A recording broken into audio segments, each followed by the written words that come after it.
This I say, he which soweth sparingly shall reap also sparingly, and he which soweth bountifully shall reap also bountifully.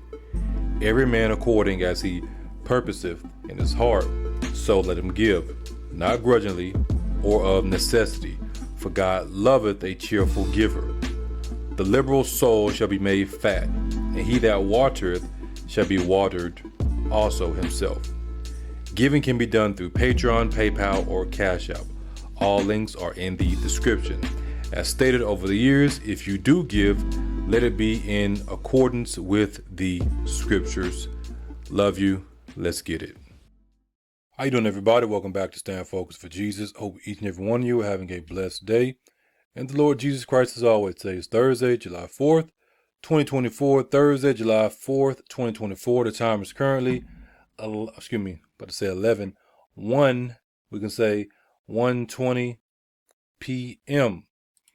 We know what today is. And it's going to be I should say a very long weekend for people. One that you should be able to enjoy. Today's Thursday. You got Friday, Saturday, Sunday. But we should enjoy the life that the Most High, the life that Christ has given us every single day. It's been a while since I made a sermon on this topic, but I was led by the Spirit and I wanted to give a history lesson. Now, for those who don't know, I was in the military, so I can speak on this topic, and even if I wasn't, I could still speak on this topic. But I come from a line of soldiers. My dad was in the military. My uncles were in the military, of course, as you see on the screen. I myself was in the military, before I had my beard, when I was looking like a little baby. Now, I look like a grown man. My wife, for those who don't know, she served way longer than I did. Her dad was in the military. Her brother was also in the military. And here we are. Kelson D. King. Now, I didn't serve that long, but I was in there and I have some other pictures and stuff like that. So I just want to show you that so you know that I'm not just talking from the perspective of, a black guy that hates America. I love what America can be. I don't love what America is. I love what America can be. I don't love what America is. Just like I don't love what people are. I love what they can be, because what people are is evil. We're evil. Look at the world and look at the things that we do that's not even justified, especially amongst our own people. I don't love Africa. I love what Africa can be. I love the creation that God created, and he also blessed us with the gifts that he has blessed us with. That's what I love. Now, let's jump over here, because we're going to go back and forth with this one. Observations concerning the increase of mankind, 1751. Keep these dates in mind. 1751, you got your boy over here, Benjamin Franklin. Most of you already know where we're going. Let me move this over a little bit. Okay, so I can scroll. We're going to go down to point 24. Which leads me to add one remark, that the number of purely white people in the world is proportionally very small. All Africa is black or tawny. Asia, chiefly tawny. America, exclusive of the newcomers, which is his group right here, wholly so. So when Benjamin Franklin was around, who is tied in directly with July 4th, independence, and all this other stuff, right? He said that America was what? Was black and or tawny. And in Europe, the very place that he came from, the Spaniards, Italians, French, Russians, and Swedes are generally of what we call a swarthy complexion, as are the Germans also. The Saxons only accepted, who with the English make the principal body of white people in the face of the whole earth. When he's talking about the English, he's talking about their English. Just like you got different groups within groups here in America, right? So people think this and they see this, English, they think it's specifically referring to white people. That would be like saying American and then think it's specifically talking about white people or specifically talking about black people. Or even a better example would be we say African. Yes, we know that African primarily refers to black people, but you got white people also. And I know it's pronounced differently, of course, but they still were born on the continent of Africa. Yes, I know it's Afrikaan. I know that, but still African, just pronounced differently. Let's not play games. Now, if Benjamin Franklin said this in 1751, if Benjamin Franklin said this in 1751, that means before that, or let's go present in regard to 1751, the past, and then the future. In 1751, when Benjamin Franklin said this, that means that what? Most of the people that he was around, these different places, they were black or brown. They were dark skinned or they were brown skinned. They were not his complexion, which is what we consider white. Nobody considers Benjamin Franklin a black person in the sense of what we know as black and brown people today, right? Okay, so we got that. Let's go back in the past. That means prior to 1751, most of the people would have been what? Black or brown. Unless you can prove in history where there was some great population growth and some great population shift for there to be white people to be the majority in regards to numbers in the sense of population. That tells you again what? That prior to 1751, most of the world was what we call black or brown, right? This is why I show y'all, and I showed you before, when they talk about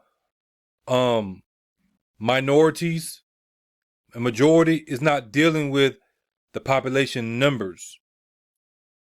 It's dealing with politics and how they, chop stuff up with redlining and all this other stuff for votes. That's what they're talking about. And minority, according to law, is a minor, which means that you don't have any rights. You have to have a major, a guardian that's over you. This is why they always want to keep us subservient and not receiving the full benefits of the laws. Now, we covered 1751. We covered before 1751. And now let's go into the future. After 1751, coming all the way up into 2024. The white population has been declining over years.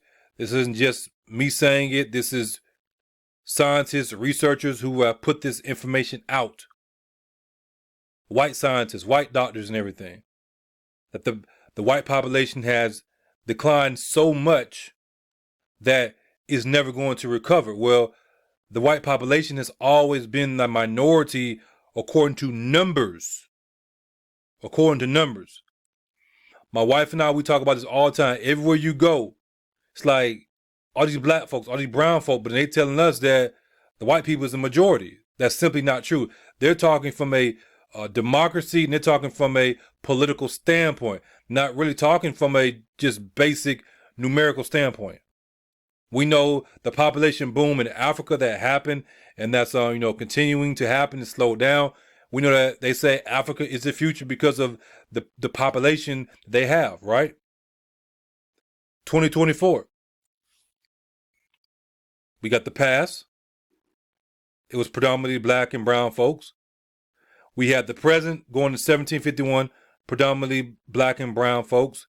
And then we go all the way to the future into 2024 of today, July 4th. And it's what? Predominantly black and brown folk, unless somebody can prove that from 1751 up into 2024, the black and brown population slowed down and then the white population just exploded some type of way. We know that didn't happen because of all the wars and everything and the white people that were dying. Right? We know this. So if that is the case, there's a problem with what we've been told with history. Because we're told that it was a whole bunch of white folks fighting against a whole bunch of white folks in Britain and England and Scotland and Europe. Well, that doesn't make any sense. If Benjamin Franklin just told you that Europe was mostly black and brown, okay, we can make the argument and you can say, well, the population was predominantly black and brown, but the ruling class was white. You can make the argument because you can make that same argument today. The majority of the population, black or brown, I don't care what they say. But the ruling class will be white, right? You can make the argument. We know that to be true because we can look at the people that are ruling right now. Well, all we have to do is look at the people that was ruling back then, and we know that the ruling class that they rebelled against was not white. They were rebelling against black monarchy. They were rebelling against the governmental system of the Bible. So I'm trying to figure out, why are we getting excited and why are we celebrating July 4th? Why are we celebrating the American independence from the British system of government, which was based on the Bible, which is monarchy? Now, the reason that it fell and then the people that are in those positions now came in later and took it over after we got up out of there and came to Americas, because, we didn't want to be killed or whatever. The reason it fell is because of disobedience. Plain and simple. The reason it fell is because of disobedience. So we're going to keep this up because I want to come back to it just as a reference point. But y'all have seen this 1,000 times. You've seen it yourself. Some of you may not have seen this. This is history right here. You can go look this up. Nothing we're making up, nothing we have to make up. Let's set the foundation. July 4th, also known as Independence Day, is an annual national holiday in the United States that commemorates the country's declaration of independence from Great Britain in 1776. Here are the key points about the significance and history of July 4th. Okay, 1776. Let's go back. This was written in 1751, where Benjamin Franklin was saying, all the places I've been and I've seen and researched, these folks are black and brown, even in the Americas. So on July 4, 1776, the Continental Congress formally adopted the Declaration of Independence, announcing the 13 American colonies' separation from British rule. The actual vote for independence occurred on July 2nd, but July 4th became the day associated with the Declaration's adoption. Written primarily by Thomas Jefferson, it outlined the colonists' grievances against the British government and asserted their right to self-governance. The document was signed by 56 delegates from the 13 colonies, though most signatures were added on August 2nd, 1776. John Adams predicted the day would be celebrated with pomp and parade for generations to come. There you go down here. The 13 American colonies sought independence from British rule due to a combination of political, economic, and ideological factors that developed over time. Here are the key reasons. Taxation without representation. The British government imposed various taxes on the colonies, such as the Sugar Act and the Stamp Act, without giving them representation in Parliament. This led to the famous slogan, "No taxation without representation," and fueled resentment among the colonists. Increased British control. After the French and Indian War, Britain began to exert more control over the colonies, which had previously enjoyed a significant degree of autonomy. This shift in policy was seen as an infringement on colonial rights and liberties. Well, the Crown did finance it because the Crown is the one who set up the original 13 colonies. The 13 colonies that we know about today, they're not the original. You had 13 colonies before that, and then they just came in after them, and then pretty much took it over and said, okay, now we're gonna bring it together and stuff like that. The British government implemented policies that limited colonial trade and economic growth, such as the Navigation Acts and the Currency Act. These measures were viewed as unfair and detrimental to colonial prosperity. The British stationed troops in the colonies. Troops over here, right? Particularly in Boston, which led to tensions and conflicts with local residents. The forced quartering of British soldiers in colonist homes addressed in the Third Amendment, which is why they have a lot of this stuff in there, which is also interesting because they got something about slavery as punishment, was a significant source of resentment. In response to colonial resistance, particularly the Boston Tea Party, the British Parliament enacted the Coercive Acts in 1774. These punitive measures further united the colonies against British rule.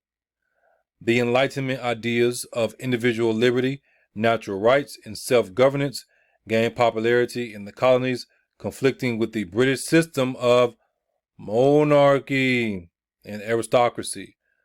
The British system of what? Monarchy, kings and queens. What does the Bible say? You will rule on the earth with Christ as kings and priests, and also, of course, queens. Over time, the colonists developed a distinct identity from their British counterparts, influenced by the unique challenges and experiences of life in America. And this is why you have a system of democracy. System of democracy allows, according to what the core of it was supposed to be, but we know how it really goes. At the core of the system of democracy is that anybody can become president. Anybody can become the ruler of this nation, regardless of their lineage, their blood, and all these different things, right?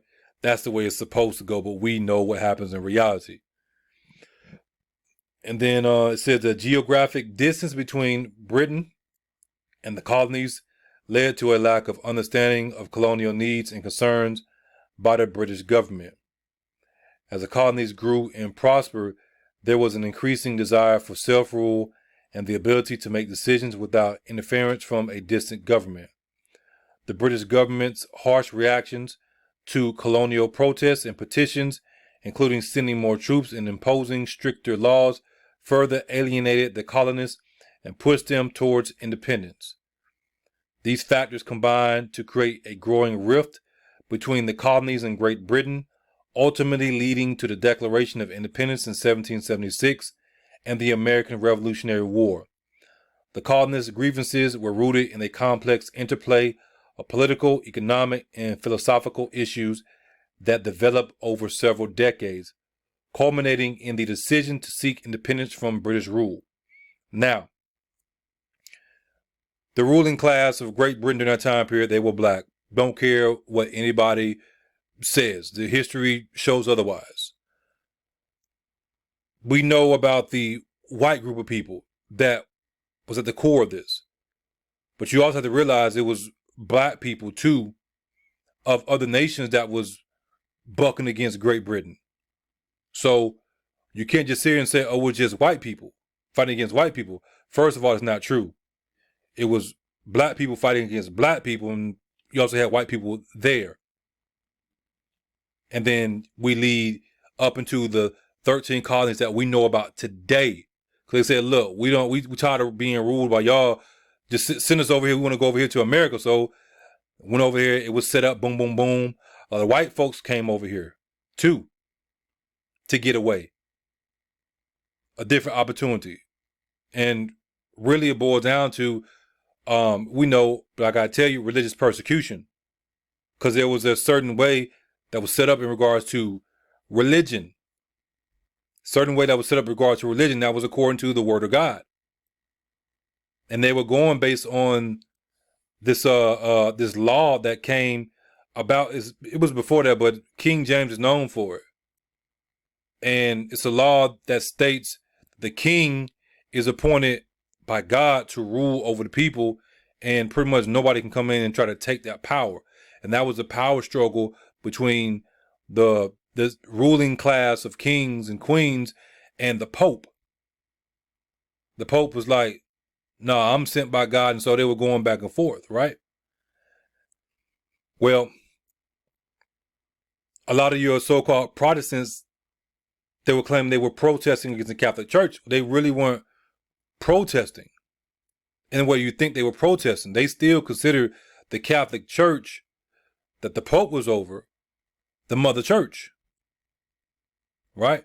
Catholic means universal. That's at its core. When you look at the etymology of the word Catholic, it means universal. So when we say Catholic from a biblical standpoint, we're talking about universal, meaning the universal body of Christ. You have believers all around the world that are collectively together.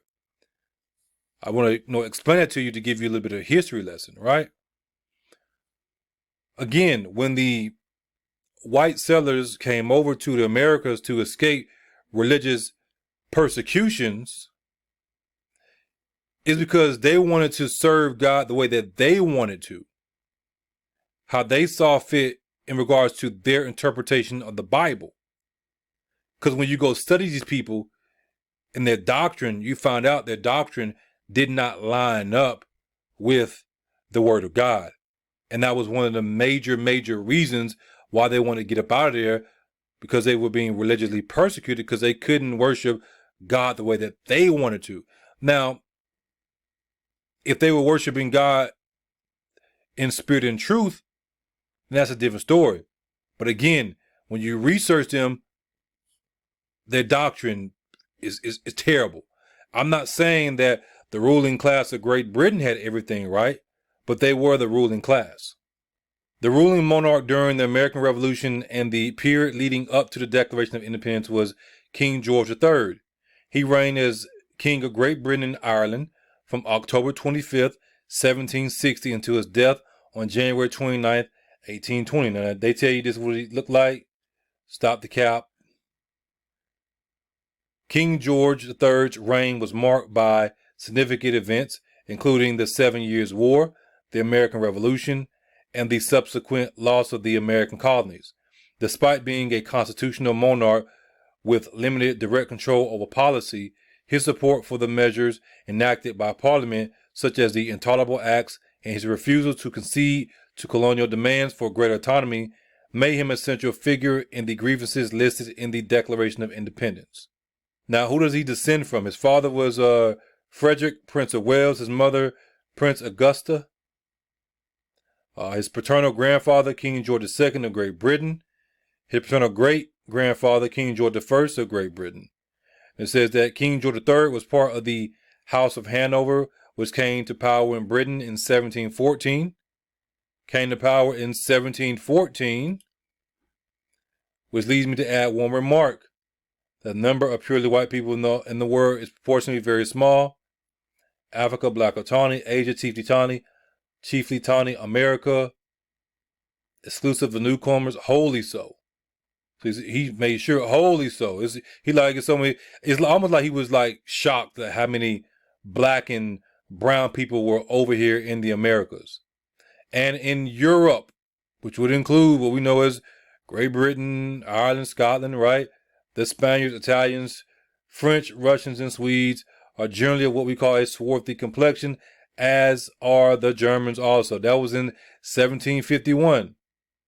Going back. They came to power in 1714. Okay. When George I ascended to the throne, the Hanoverians, how do you pronounce that? Hanoverians? Probably said it wrong, but y'all bear with me. Were originally German. They were what? They were originally German princes. Going back one more time. As are the Germans also. The Germans also what? What we call a swarthy complexion, not white. Now, okay, what does we know what it means, but let's see. What does swarthy mean? Dark colored, tawny. Dark colored, tawny. Let's get it from Webster's 1828. Being of a dark hue, of dusky complexion, tawny. In warm climates, the complexion of men is universally swarthy or black. So Swarthy is another form to say black, just another shade. The Moors, Spaniards, and Italians are more swarthy than the French, Germans, and English. So you got different shades of black. But we know the Germans during that time period, they were swarthy. Even the English were swarthy. That's why I told you the English he talking about to make up the principal body of white people is this group of English that refers to him that took on this, title. Almost like you got the people over in the land that claiming to be the people. We know the truth about that, right? But they still have the name of what we know of Israel, of what we know as a Jew, right? The same thing with this. They have the name of the English, but they're referencing themselves as Englishmen in the sense of this collective body of white people. Yet we know that the English were swarthy, but the Moors, the Spaniards, and Italians are more swarthy than the French, Germans, and the English. So different shades of black, right? And we know that because you go over here. They were originally German princes. How dark were they? We don't know. I wasn't there, but we know that they weren't, quote unquote, we know as white. Could they have passed for white in the sense of how white was defined back then? Of course. That's where you have to study history, understand, okay, how was that word used back then and how is it used today? Because the term white in the sense of race is new. When I say new, it's new. It's not even 1714 new. It's like our time new, our mother's time new, our grandma, not great grandma's time new. So these people could have been referred to as white in comparison to the other darker black people that was there. For example, if you take my family, put us back in 1714, they look at my wife, they would call her white. Not white in the sense of white, the white race, but they will call her white because she's not that dark in comparison to the other dark colored people that was around. And I would be more so on the tawny side than on the, the black side. Cause I'm not that dark, yet I'm still what we know as a black person. Now going on, it says, they were originally German princes who inherited the British throne through George I's mother, Sophia of Hanover, who was the granddaughter of King James I of England. Now, we know we're using AI, but you have to be careful with it. This way, it don't matter what you're using. You have to be led by the Spirit. Because I asked a question later, and they try to play me. No, there's no direct connection. But we know that there's a direct connection. So, vet everything through the Spirit. Because they're telling you that these lineages are connected. Because this is Sophia of Hanover is the granddaughter of King James I of England, who's connected with King George III and connected with the rest of these people, right? And this is George III's ancestry reflects the complex web of European royal families. European is not exclusive to white people, as many people think. As soon as you say European, 9 out of 10 people that think white, which is historically not true. I keep on showing you and tell you Europe is named after Europa, who is or was a Phoenician princess. Now, I've done videos showing you this book, Memoirs of the Secret Services of John Mackey, Esquire. I purchased this book back in 2020. Currently, it is $40. With taxes and stuff, it's going to be a little bit more. But you can get the book for free off of the In There Archive website. It's PDF file if you want to read it or whatever. So, you can get it that way, or you can get the hard copy. I actually have the hard copy sitting right here in front of me. I want to make it a little bit easier for us to, see this stuff. And like I said before, I've already went over this book and shown you that these people were black. Now, what I did was I took the book, I uploaded it into my, my tools that I use, and I asked it some questions.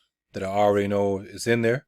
But again, it just makes it easier to present it to each and every one of you. And so it gives us a summary. It says the book is a detailed account of the espionage and intelligence activities conducted by John Mackay during the reigns of King William III, Queen Anne, and King George I. The memoirs published in 1733. Okay, so the memoirs were published in 1733.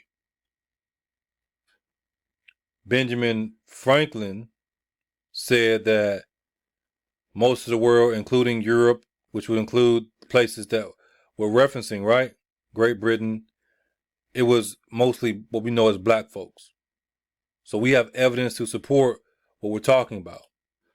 Now, if there's more evidence, then this book should tell us, which it does. The book does tell us. The memoirs published in 1733 provide a unique glimpse into the political and military intrigues of late 17th and early 18th century Britain and Europe. Keep on going back, right? Britain and Europe. Europe. And in Europe are generally of what we call a swarthy complexion. Nothing we're making up. Nothing we have to make up. So here are the key points and themes from the work. John Mackay served as a spy and intelligence officer, gathering crucial information for the British Crown. His activities included monitoring the movements and plans of Jacobite supporters and other political adversaries. Because the Jacobites, they wanted to keep things in power. Keep certain lineages in power. Hint, hint, hint, Jacobites. But no, we're making it up. Mackay was involved in intercepting communications and uncovering plots against the British government. So he had to report back to the Crown. He had to report back to the Crown. Do you think as a spy, he was going to give false information unless he was a double spy?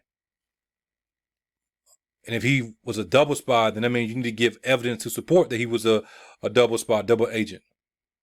And even if he was a double agent, does that mean the evidence, does that mean the information that he gave forth was not true? Does that mean it wasn't true? It's on you to decide that. But we know that he was a spy. He reported back to the Crown. And if I'm reporting back to the Crown, I don't want to give false information because that would most likely mean my life. I'm just being fair in my judgment because I know what somebody may say. Oh, how we know this information is true? Well, it's on you to confirm if the information is true. And there's other information to support that these people were black during that time period and their descendants, which I am of and many of you are, we are what we call black today. The memoirs detail various political machinations and military campaigns during the reigns of the three monarchs. Mackay provides insights into the strategies and decisions made by key political figures and military leaders. The work includes descriptions of significant events such as the War of Spanish Succession and the Jacobite uprisings. The memoirs contain biographical sketches of prominent English and Scottish nobility, military officers, and other notable figures. Then we go down and says, Mackay shares his personal experiences and observations from his missions across Europe, including France and the German states. He recounts his interactions with various European courts and the challenges he faced in his Secret Service work. Then the memoirs highlight the significant impact that espionage and intelligence had on the outcome of historical events. The memoirs were published posthumously by Mackay's son, Spring Mackay, who attested to their authenticity. The work was intended to provide a truthful account of John Mackay's services and the political climate of the time. The memoirs are a valuable historical document offering a rare insider's perspective on the secretive world of espionage during a tumultuous period in British history. They contribute to our understanding of the complexities of political and military affairs in the late 17th and early 18th centuries. Yeah, but they keep a whole bunch of stuff out that they don't mention when they're trying to, teach us something. Now, who did he report to? So it says that he reported to King William III. Mackay was sent to Paris by King William to gather intelligence after James II fled to France. He also reported to Lord Sunderland, and Mackay transmitted intelligence about French troop movements to Lord Sunderland, who was Secretary of State at the time. He reported to Earl of Nottingham and Earl of Romney. He provided information about French invasion plans to them when King William was in Holland. So if you're trying to take somebody out, you're not going to give a false description, or you're doing intel. You're not going to give a false description, because then you're not going to be able to identify the person. Also, Lord Godolphin, he sent Mackay to Flanders to set up intelligence networks after major battles there. And then Princess Sophia of Hanover, Mackay provided her with character descriptions of English and Scottish nobility at her request. Lord of the Admiralty, I probably pronounced that wrong, but I apologize.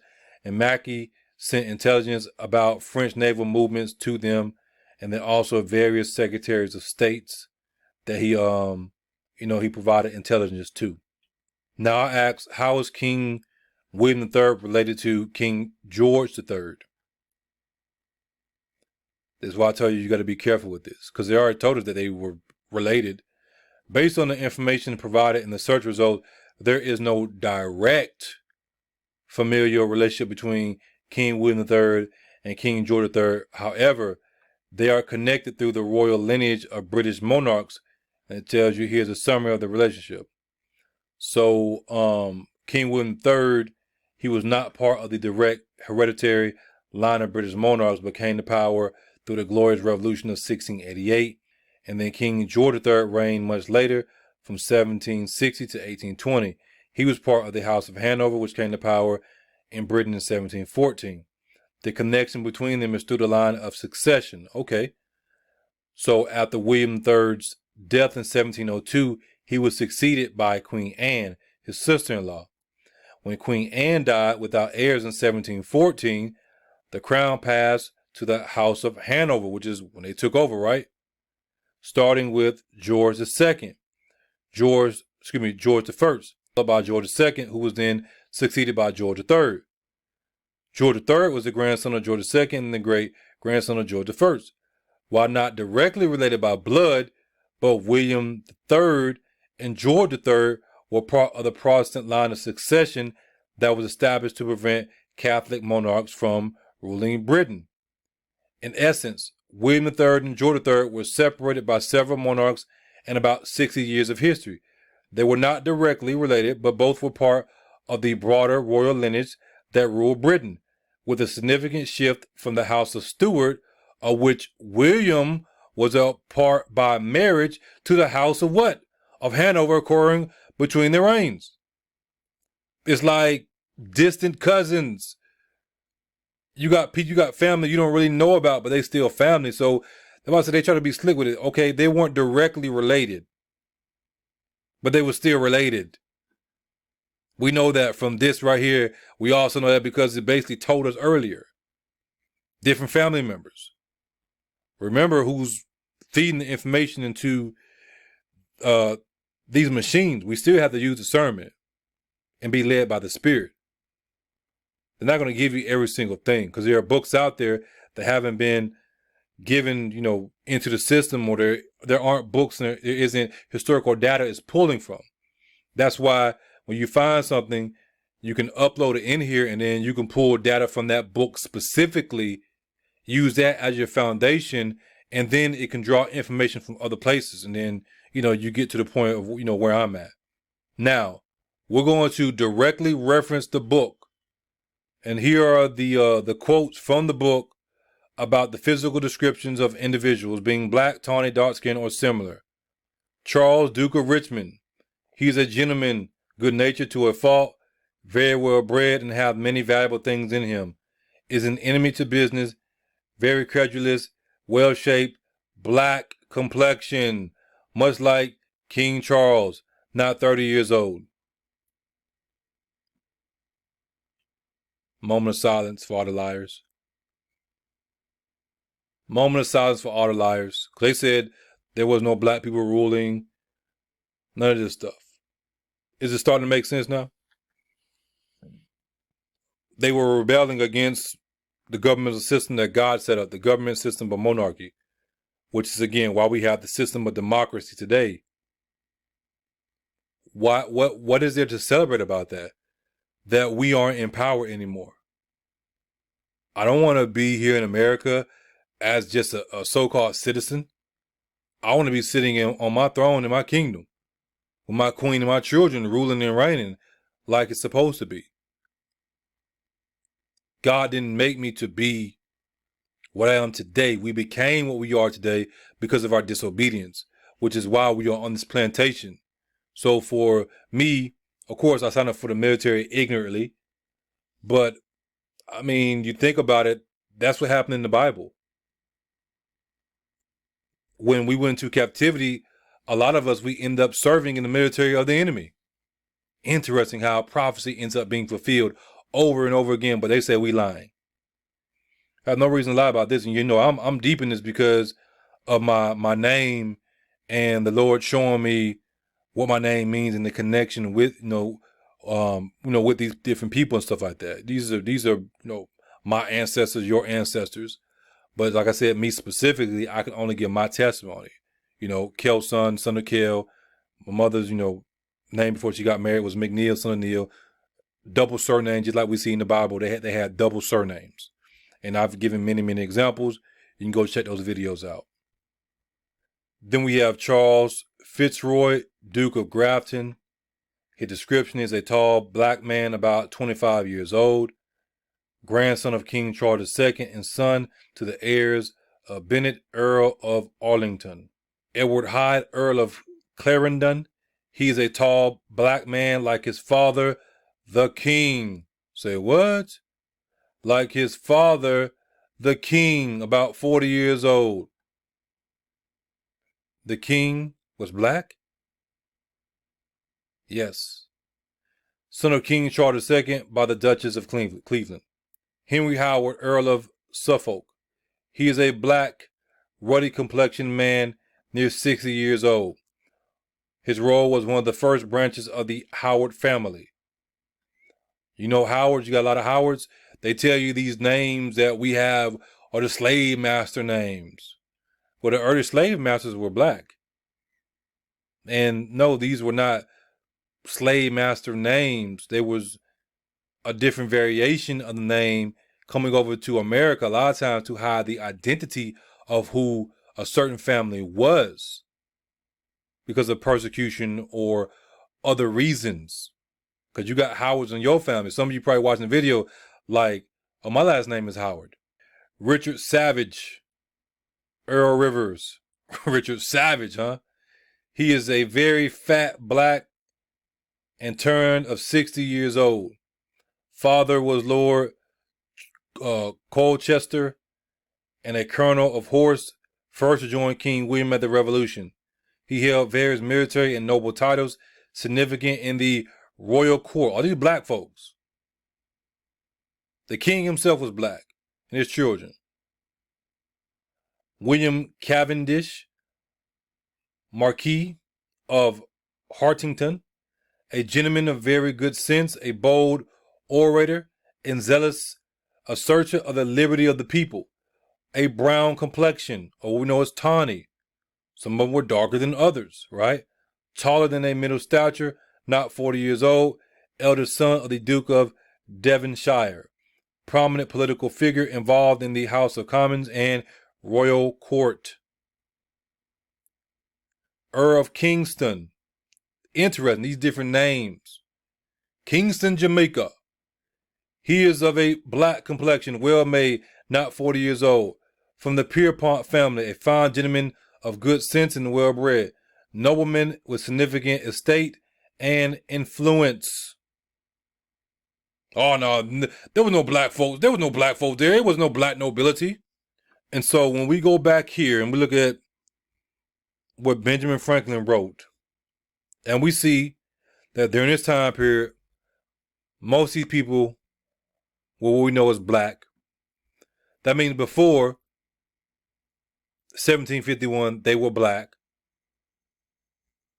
And we know after, because we're living in 2024, all these black folks. July 4th symbolizes, is the ultimate, you can say ultimate symbolization of our disobedience, because after that, it was over. It was over.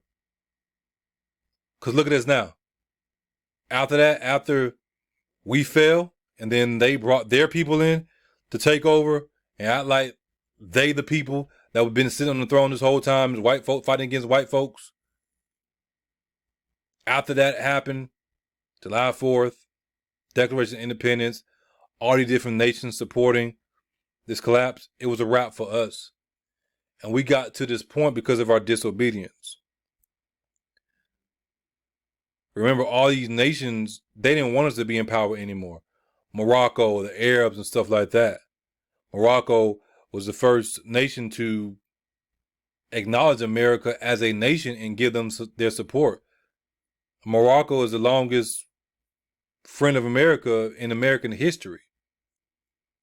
And we looked at the lineage of Morocco and their, kings and princes and stuff like that. We go to the book of Psalms 83. It tells us that all nations are confederate against Israel.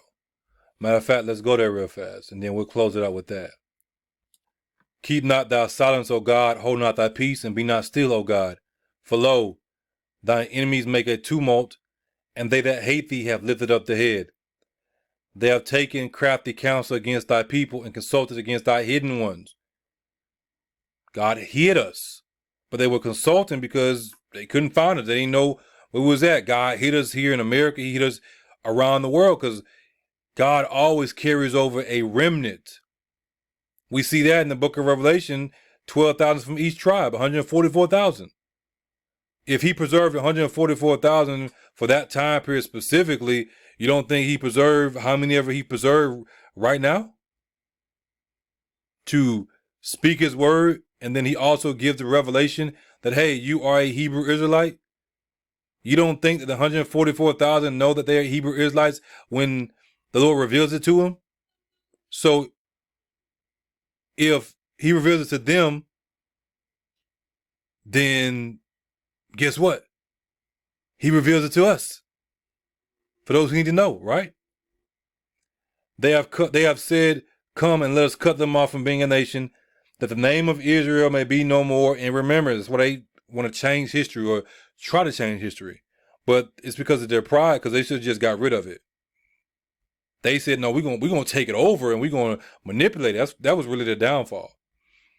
They should have just got rid of it and then said, look, we're not even going to use that. We're going to act like it never existed. God used what they was doing as evil for our good. This is what he says. You may say, oh, they whitewashed it, they whitewashed that. We know that, but they couldn't completely whitewash it. Because that was, again, their downfall was trying to take it on and just twist what was already there to how they saw fit, instead of just getting completely rid of it, like it never existed. And even if it never existed, or they try to play like it never existed, there's still some type of record out there, and God is going to make it known. They have consulted together with one consent. They are confederate against thee. All the nations, right? The tabernacles of Edom and the Ishmaelites of Moab and the Hagarenes, all this is family. Edom, family. Ishmaelites, family. Moab, Moabites, family. Hagarenes, family. Gabal, Ammon, and Amalek, the Philistines with the inhabitants of Tyre. Ashur, that's family. From the lineage of Shem, also is joined with them. They have hope in the children of Lot, Selah. Do unto them as unto the Midianites, as to Sisera, as to Jabin at the brook of Kison. Said, do to them what you did to these people. which perished as indoor. They became as dung for the earth. Y'all know I got a really controversial sermon where I say eat, poop, and die, but I use another word. Because the Bible tells you that. What is dung? What is dung? And the way that God says it, he's not saying it like, yeah, dung. No, he's saying it like he's making a point. Make their nobles like Oreb and like Zeb, yea, all their princes as Zebah and as Zalmunna, who said, let us take to ourselves the houses of God in possession. They planned this. They plotted it. They said, this is what we're going to do. Oh my God, make them like a wheel, as a stubble before the wind, as a fire burneth a wood, and as the flame sets the mountains on fire. So goes on, and says what he's going to do to him, what he wants to happen to him. Why? That men may know that thou, whose name alone is Jehovah, art the most high over all the earth. Do I celebrate July 4th? For what? Why would I celebrate July 4th when I know the true history? Why would I celebrate being on a plantation when I know that I'm supposed to be sitting on the throne as the king that God made me to be? That doesn't make any sense. Why would I be happy to vote for somebody to rule over me? Kings don't vote for somebody to rule over them. They get ruled over by power. They're conquered. And because somebody's more powerful than them, we bow the knee. King Jesus is more powerful than King Kelson. So guess what? I bow the knee, because the lesser pays homage and honors the greater. America isn't greater than the nation that we come from. America isn't greater than the American people, aren't greater than the people of our nation. I'm ready to get back to my people collectively, both Jews and Gentiles in Christ, with us ruling and reigning in different positions, whatever position the Father puts us in, ruling over all nations and not us being the tail and not the head. And this comes as a person that comes from a lineage of veterans fighting, who fought. My wife was over there overseas fighting for the slave masters on this plantation. But you can do what you want to do. I'm going to do what I do. With that being said, God bless each and every one of you in Jesus Christ's name. As always, stay focused for Jesus. And as you know, the truth is not debated, it is declared.